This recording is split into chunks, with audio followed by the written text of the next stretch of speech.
Precious metals can be found just below the moon's surface. September 5, 2019. A precious metal repository may be locked well below the moon's surface, the researchers say, able to draw parallels between the mineral deposits found on Earth and the moon. Precious metals can be found just below the moon's surface. This oblique view of the moon's surface, without gold, was photographed by Apollo 10 astronauts in May 1969. Image credit, NASA. James Brennan, professor at Dalhousie's Department of Earth and Environmental Sciences and lead author of the study, Dr. Brennan, said in a press release, "We have been able to link the sulfur content of lunar volcanic rocks to the presence of iron sulfide in the depths of the moon. Examination of mineral deposits on Earth suggests that iron sulfide is a great place to store precious metals such as platinum and palladium." Precious metal concentrations in lunar volcanic rocks in 2006, however, were unusually low, raising a question that has perplexed scientists for over a decade as to why there is so little. Brennan says these low levels were thought to reflect a general depletion of precious metals on the moon as a whole. He says, "Our results show that sulfur in lunar volcanic rocks is a fingerprint of the presence of iron sulfide in the rocky interior of the moon,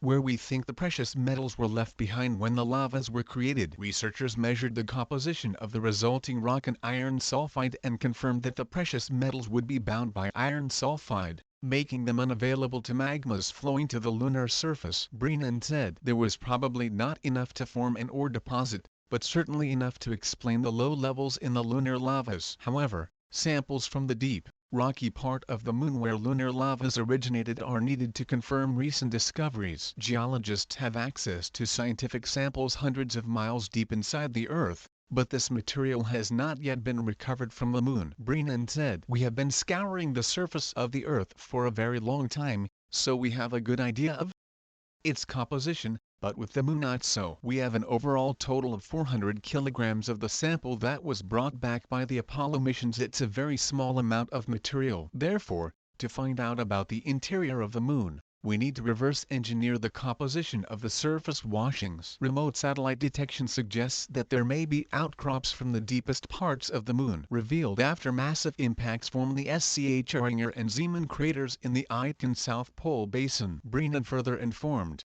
"It's very exciting to think we can get back to the moon. And if so, the South Pole seems like a good choice for sampling."